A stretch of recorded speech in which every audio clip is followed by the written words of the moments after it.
Départemental 2021, bonjour. Aujourd'hui, je suis avec Marie-Pierre Gazot, bonjour. Bonjour. Et avec monsieur Mathieu Hara. Bonjour. Bonjour. Alors, vous vous présentez à l'élection départementale sur le canton de Mont-de-Marsan 1 et vous représentez Couleur-Land. Alors, c'est un peu particulier puisque vous êtes le leader de Couleur-Land, donc vous êtes le chef de file. Demain, si vous avez suffisamment de cantons, ça sera vous qui postulerez à la présidence du département. Oui, tout à fait. Couleur-Land, nous avons donc des candidats sur tous les cantons. Nous sommes la seule formation politique, en tout cas la seule offre pour les Landaises et les Landais de proposer une alternance à la majorité en place depuis 39 ans. Et effectivement, si nous remportons suffisamment de cantons, 8, 9, 10, je serai le candidat à la présidence du département pour Couleur-Land. Voilà. J'ai eu la chance d'avoir le soutien de nombreux maires partout dans le département, le maire de Dax, Biscarrosse, Peyrehorade, Pouillon, Castets, etc., qui m'ont fait cet honneur. Et donc oui, j'aurai cette chance-là. Alors, on va un peu vous présenter. Donc, on a compris que vous étiez déjà conseiller sortant. Donc, vous avez pu, pendant ces 6 ans, voir les rouages, travailler déjà pour votre canton. Ça a été important. Ça vous permet d'être encore plus, d'avoir encore plus envie, je dirais, d'être président? Oui, bien sûr, parce que je connais mieux l'institution. Je connaissais le conseil départemental vu de l'extérieur, mais être dedans, effectivement, ça permet de voir les dossiers, ça permet de comprendre son fonctionnement et de voir également ce qu'il y aurait à changer. Et j'ai pas mal d'idées, nous avons pas mal d'idées, effectivement, pour apporter une amélioration dans beaucoup de domaines qui concernent la vie quotidienne des Landaises et des Landais, mais je pense qu'on va en parler. Voilà, on va faire après un peu le tour de tout ce que vous proposez, mais on va parler à Madame Marie-Pierre Gazot. Donc vous êtes adjointe à la mairie de Mont-de-Marsan, vous vous occupez du social et vous êtes référente handicap. Ça, vous y tenez parce que pour vous, c'est un dossier très important. Oui, parce que je pense que c'est important de se soucier de la collectivité, ce qu'elle peut, les aménagements qui sont déjà mis en place, les aménagements que l'on peut encore mettre en place. Et c'est pour l'inclusion. Il faut absolument que les personnes handicapées puissent être dans le monde ordinaire avec tous les habitants de Mont-de-Marsan. Ils ne soient pas exclus de toutes les structures. Vous êtes aussi conseillère à l'AGLO, donc ça permet d'avoir une vision déjà de comment fonctionne l'institution. Et donc vous partez, c'est la première fois que vous partez au départemental. Qu'est-ce qui vous a été intéressé dans ce challenge qui vous a été proposé? Effectivement, c'est mon premier mandat en tant qu'adjointe au maire en charge du social. J'ai cette sensibilité-là, l'envie d'aider, l'envie de servir les autres. Ça fait 1 an que je travaille, que j'ai déjà essayé de mettre pour moi des petites choses, mais qui me paraissent dans tous les cas importantes. Et pour moi, c'est une suite logique. Voilà, je travaille pour les Montois, pour les gens de l'AGLO, et je pense que c'est une suite logique. Le département, 65% de son budget, c'est le social, donc je pense que c'est pour moi une suite logique pour essayer de servir le territoire. C'est un plus justement d'être à l'intérieur d'autres institutions. Il y a toujours ce débat cumul, on ne peut pas être partout. Pour vous, au contraire, d'être à ces différents étages, ça permet de mieux suivre les dossiers? Oui, je pense que je ne suis pas certaine qu'on puisse parler de cumul de mandats. Dans tous les cas, moi je suis vice-présidente par exemple en charge du CCAS, où on a un certain public qui vient chercher le RSA. D'autres publics vont devoir aller sur le conseil départemental. Donc tout est lié dans tous les cas. Et je pense que la politique sociale, il faut qu'elle soit généraliste. Elle ne peut pas se cantonner à Mont-de-Marsan, et je pense qu'il faut qu'on ait une vision plus globale sur la ville, sur l'AGLO, mais également sur le canton et au sens plus large sur tout le territoire landais. Alors, pardon, pour répondre à ça, ce que je pense veulent les citoyens et les citoyennes, ce sont des élus qui soient efficaces, c'est-à-dire qui règlent les problèmes de leur quotidien. Et pour être efficace, effectivement, il faut connaître les rouages, il faut savoir s'en servir, il faut savoir répondre à leurs demandes, à leurs questions. Et donc, pour moi, la question n'est pas celle du cumul, mais est-ce qu'on fait bien son travail ou pas, et quel bilan on présente à la fin de son mandat. Alors justement, vous êtes délégué sortant, vous êtes conseiller départemental sortant. Quel est votre bilan? Comment vous le jugez? Écoutez, j'ai essayé de défendre mon territoire, le canton sur lequel je suis élu, au nom de ses habitants. Donc j'ai obtenu beaucoup de subventions, beaucoup de création d'équipements. Je ne veux pas vous donner toute la liste parce que Marie-Pierre va me dire que c'est trop long. Mais par exemple, la deuxième tranche du boulevard Nord qui a été faite à Mont-de-Marsan, le rond-point du Golfe à Saint-Avite, plusieurs millions d'euros de subventions pour l'auberge landaise, pour la tribune et le stade Guy Boniface, pour la salle Barbe d'Or. L'arrivée du campus connecté à Mont-de-Marsan, par exemple, tout un tas de dossiers de la vie quotidienne des Landaises et des Landais, en l'occurrence des habitants de l'agglomération de Mont-de-Marsan, que j'ai pu pousser et obtenir. La construction, on en parlera tout à l'heure, d'une maison d'accueil temporaire aussi sur le territoire, qui est en train d'être construite aujourd'hui. L'arrivée sur la base aérienne d'un gymnase et d'une crèche. Tout un tas d'équipements qui seront le quotidien des habitants, et c'est à ça que sert un élu, je crois, c'est de faire aboutir les projets. Alors là, on parle de concret sur le terrain, mais une des autres fonctions que vous vous étiez données pendant ces 6 ans, vous étiez dans l'opposition, vous étiez un des leaders de l'opposition. Et là, pendant 6 ans, vous avez été, comment dire, un chef de file pour montrer que tout n'allait pas aussi bien qu'on veut le faire croire. Oui, moi je crois beaucoup que dans une démocratie, le rôle de l'opposition est important. Il faut qu'il y ait une opposition pour que la majorité se sente... pas en danger, mais enfin sente qu'elle est contrôlée, surveillée, et que donc elle doit donner le meilleur d'elle-même. Ça, c'est important. Et puis ensuite, on est là pour dire ce qui ne va pas. Une majorité en place dit toujours ce qui va bien, et nous, on est là pour dire ce qui ne va pas. Or, on constate que les retards que l'on avait pointés du doigt en 2015 se sont aggravés dans les Landes. Je pense à tout ce qui est prise en charge du grand âge et de la dépendance. Les Landes, il faut savoir qu'il y a 95 départements en France, et il existe des classements faits par l'INSEE, le ministère de la Santé, des chiffres officiels. Et il démontre des choses assez dures pour la majorité sortante. Sur la dépendance, nous sommes 88e département sur 95 en nombre de places d'accueil pour les personnes âgées de plus de 75 ans, par habitant, donc des chiffres comparables. Ça veut dire que dans les Landes, nous sommes un des derniers départements de France en termes d'accueil pour les personnes âgées, que ce soit en EHPAD, en unité Alzheimer, en foyer, en résidence autonomie, en habitat regroupé, en accueil de jour. Nous avons un retard considérable et il s'aggrave. Nous avons un retard considérable sur les places en crèche. Nous sommes autour de la 70e place en nombre de places de crèche par habitant. Nous avons un retard très important dans le handicap. Marie-Pierre vous en parlera tout à l'heure. On est 80e en nombre sur 95 à chaque fois, hein, en nombre de places dans les structures pour les personnes handicapées, qu'elles soient du plus jeune âge au plus âgé. Nous sommes un département les moins bien desservis en très haut débit de France. Tout ça, on le dit depuis 6 ans, ça ne s'est pas arrangé. Et donc, oui, j'ai eu ce rôle-là aussi de démontrer ce qui n'allait pas. Alors, si demain vous étiez élu, pour vous, qu'est-ce qu'il faut faire justement? Pourquoi on est dans cette situation-là? On est dans cette situation-là parce que je pense que si on est au pouvoir depuis 39 ans, on s'installe dans une routine, ça se vérifie dans le milieu professionnel. Je pense qu'il faut savoir se mettre en danger et essayer. Et si on continue toujours la même politique, il n'y a pas de raison qu'on s'installe. Voilà, on n'arrive pas à faire bouger les lignes.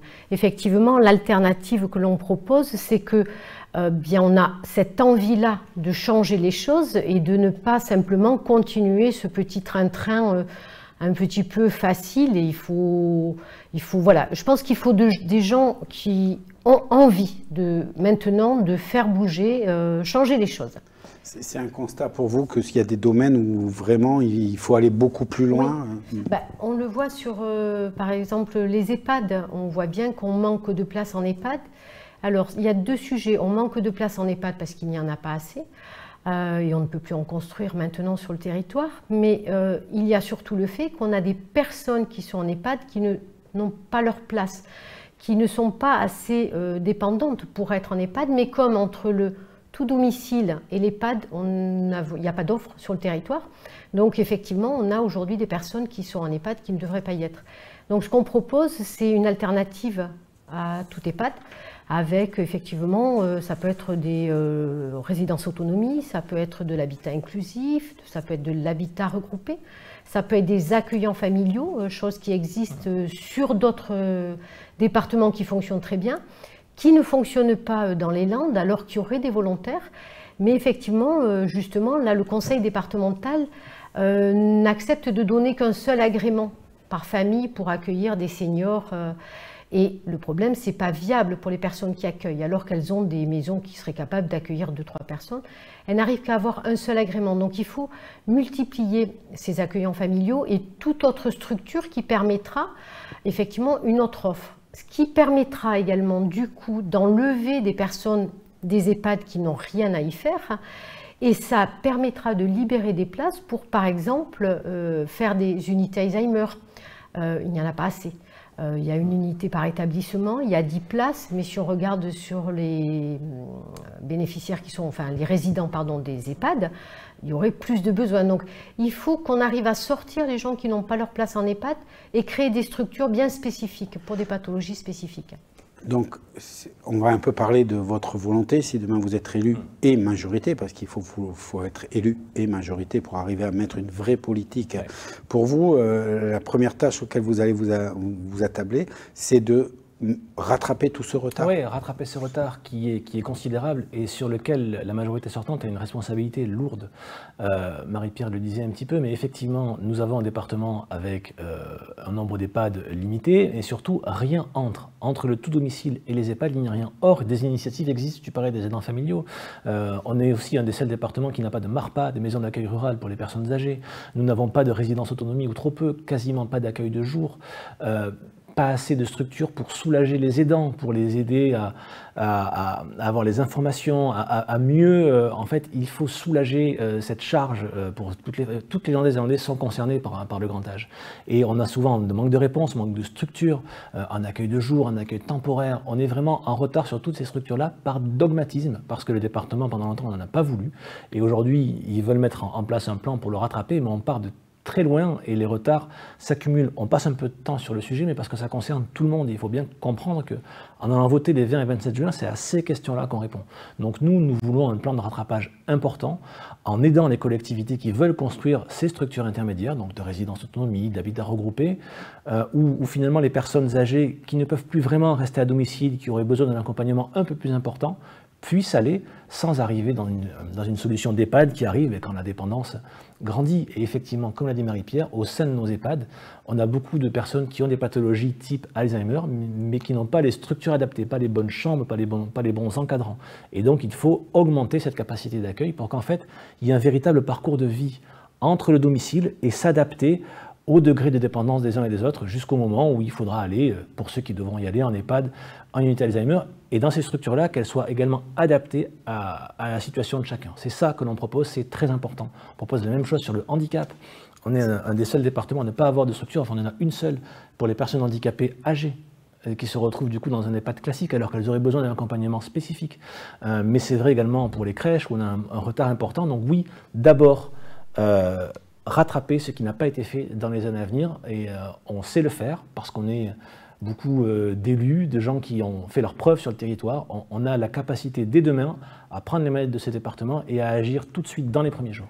Justement, vous dites on est des élus et ça devient un peu aussi un des éléments que vous voudriez mettre en place, c'est aussi la manière de gouverner. Vous dites il faut qu'on change ce mode de gouvernance, on doit être plus près des élus, des gens. Expliquez-moi. Oui, ce département, moi je le connais bien, il concerte très peu, il rencontre très peu les élus. Le président du département rencontre excessivement rarement le maire de Mont-de-Marsan, le maire de Dax, les maires des communes, c'est assez incroyable. Les maires rencontrent très peu leurs conseillers départementaux. Il y a vraiment un département qui impose des décisions venues d'en haut et il faut que tout le monde rentre dans le cadre de ces décisions-là. Et on en arrive à des retards. Sur les EHPAD, ils ont décidé que tout serait des EHPAD financés et aidés par le département et que l'initiative locale n'existerait pas. Bon, formidable, mais à l'arrivée, on a des retards importants. Moi, je pense qu'il faut changer la logique, que c'est aux communes et aux intercommunalités de porter des projets. Le département doit les impulser, les aider, les structurer, mais les financer et pas vouloir tout imposer lui-même. Il faut vraiment être plus proche. Et ensuite, Marie-Pierre le dit mieux que moi, avoir des maisons des départements, c'est-à-dire avoir dans chaque canton une structure, dans les maisons France-Service ou dans les bus France-Service quand ils existent, une antenne, un point d'entrée du département pour les usagers, mais aussi pour les collectivités qui sachent à qui parler et au bon endroit. Si je peux me permettre, justement, sur ces maisons du département, ça peut être sur l'agglomération, on a le bus France Service, donc rapporter des services du département qui va au plus près des territoires, parce qu'on pense aux personnes âgées, mais il faut également penser, par exemple, des personnes qui habitent sur le territoire, en territoire rural, qui est au RSA, qui n'a pas toujours la possibilité de se déplacer. La mobilité est un problème également. Donc c'est à nous, département d'aller vers les plus nécessiteux, qu'il y ait possibilité de faire une demande d'aide pour l'autonomie auprès du bus, auprès d'une maison du département. Il faut vraiment que ce soit nous qui nous déplacions parce qu'on a des gens qui ne sont pas mobiles. La mobilité est également un vrai problème.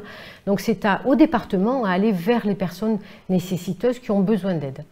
D'autant plus que les structures, on peut, sans dépenser beaucoup d'argent, trouver des solutions qui permettraient de... Bien sûr, il existe des maisons France Service qui sont développées, les mairies, les intercommunautés ont aussi des locaux où il se ferait un plaisir d'accueillir une antenne du conseil départemental. Ça, je ne me fais aucun souci sur cette mesure et au contraire, ce sera une demande de leur part. Alors, on parle toujours le département, on vient de parler beaucoup des personnes âgées, mais quand on regarde le département, il intervient dès la naissance pour... continuer et tout le long du parcours de vie, il est présent. Donc là aussi, la petite enfance, pour vous, c'est un moment où on doit démarrer l'action du département. Oui, effectivement, de toute façon, c'est la même chose. Au niveau des crèches, on manque de places en crèche. Et il faut pouvoir offrir aux gens le choix, c'est-à-dire de choisir le mode de garde, l'assistante maternelle ou la crèche. C'est moins coûteux pour les familles d'être accueillies en crèche. Il y aura toujours des assistantes maternelles et bien sûr qu'il faut les valoriser, qu'il faut qu'elles existent. Mais voilà, je pense qu'il faut que les Landais aient le choix du mode de garde qu'ils souhaitent. Le choix est suffisamment de mode de garde. Combien de familles sont pénalisées par le fait qu'ils ne trouvent pas de mode de garde adapté et que du coup, c'est souvent la femme réduit son activité professionnelle ou alors il y a des contraintes familiales importantes. Il faut offrir le choix aux Landaises et aux Landais. Dans ce choix-là aussi, aujourd'hui, c'est un vrai problème de fond, c'est le logement. Faut le travailler aussi avec toujours ce regard un peu différent. Oui, bien sûr. Là aussi, ça va peut-être surprendre ceux qui nous regardent, mais le département des Landes est très en retard dans le logement social. On a cette image du département avec un bilan social inattaquable. C'est totalement faux. Les chiffres disent le contraire. Et quand je parle de chiffres, derrière, il y a des réalités très concrètes. Quand on parle d'accueil des personnes âgées ou de crèches, c'est le quotidien des gens. Le logement social, c'est pareil. On est, je crois, 91e sur 95 départements en nombre de logements sociaux par habitant. Voilà, ça, ce sont des chiffres durs, mais qui sont réels. Et on a des besoins avec le renchérissement des loyers, on a des besoins également, on en parlait encore ce matin, pour les saisonniers agricoles, les saisonniers aussi sur la côte, en restauration, en hôtellerie, ils n'arrivent pas à se loger parce que nous n'avons pas été innovants sur la création de structures qui existent ailleurs, pas chez nous. Il faut avoir une politique plus volontariste sur le logement. Si je peux me permettre sur le logement également, je pense qu'il faut également, il y a du logement pour les personnes handicapées à mobilité réduite, il y en a, mais pas assez. Je suis tous les mois à la commission logement, on a très peu de logements pour les personnes à mobilité réduite.